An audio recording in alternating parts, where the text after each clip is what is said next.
Bonjour, chers frères et sœurs, chers compatriotes. L'heure n'est plus à la présentation, mais à l'action.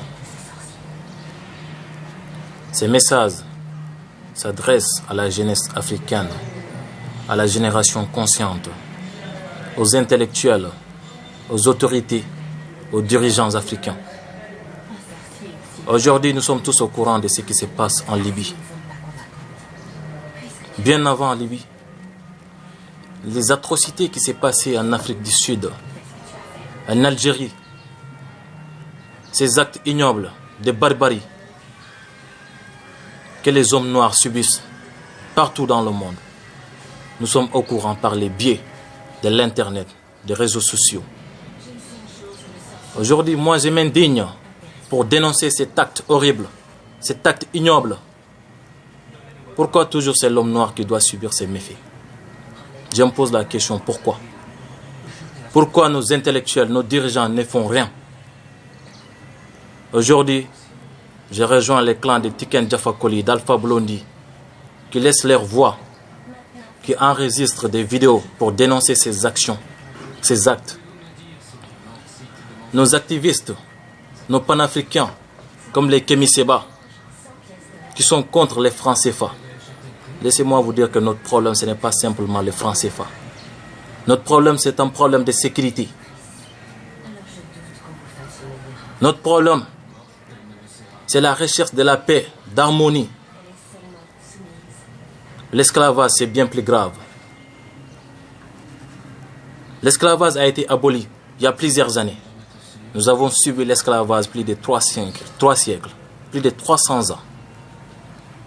Déjà que nous avons commencé à oublier cet acte ignoble, en voilà un pays africain comme la Libye, qui est sur les traces des Français, de l'Occident, des pays européens. Aujourd'hui, les hommes noirs sont vendus pécuniairement sur les marchés libyens à une valeur de 150 000 francs, 200 000, 300 000. Il y a des moutons de race Ladoum ici qui coûtent plus cher, 700 000, 1 million. Le prix d'un mouton est plus élevé que le prix d'un être humain. Parce que quoi, il est noir?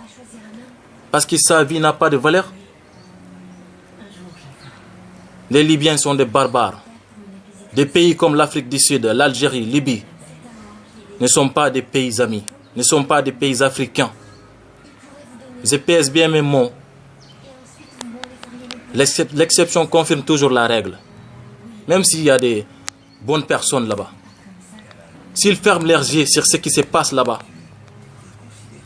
c'est parce qu'ils sont coupables aussi. C'est parce qu'ils se sont des associés. Et il est plus que temps que l'Afrique se réunisse, que les intellectuels, nos dirigeants fassent quelque chose. Si on dit que nos dirigeants sont des marionnettes, sont des manipulateurs, laissez-moi vous dire et souligner que les jeunes aussi, c'est des marionnettes. Pourquoi on vous manipule de façon aussi simple? Vous croyez qu'il y a quoi à l'Occident? Il y a quoi en Europe? Il ne plaît pas de l'or là-bas. C'est la souffrance, la fatigue. Il n'y a pas de vie là-bas. Surtout quand vous choisissez la voie clandestine. Si vous ne pouvez pas partir par la bonne voie, restez chez vous. Le peu de sous que vous avez, investissez cela ici en Afrique. C'est possible. Pourquoi pas? Laissez ces pays. Quand ces pays vous parlent d'union, des États-Unis d'Afrique, c'est impossible avec ces pays-là. Parce que moi, je ne les considère pas comme des pays africains. Parce qu'ils ne sont pas fiers d'être africains. Il faut être fier d'être africain. Si ces pays-là vous traitent, vous marginalisent, vous marchandent, pourquoi continuer à partir? Pourquoi continuer à aller? Moi aujourd'hui j'ai mangé à ma faim. Mais il y a combien de Noirs, mes frères qui sont là-bas en Libye, qui n'ont pas de quoi manger? C'est honteux. Retournez à la nation, restez chez nous. Laissez ces pays barbares. Il n'y a rien là-bas. Il n'y a pas de foutu vie là-bas. Revenez chez vous. Aujourd'hui, c'est notre rôle de dénoncer. Nous ne sommes pas des hommes bavards. Mais quand il se passe ces actes, ces atrocités, nous ne pouvons pas rester sans voix. Comme disait Aimé Césaire, notre voix, c'est la voix de celle qui s'affaisse au cachot du désespoir. Parce que celui qui ne se révolte pas, qui ne revendique pas, n'a pas le droit de se lamenter.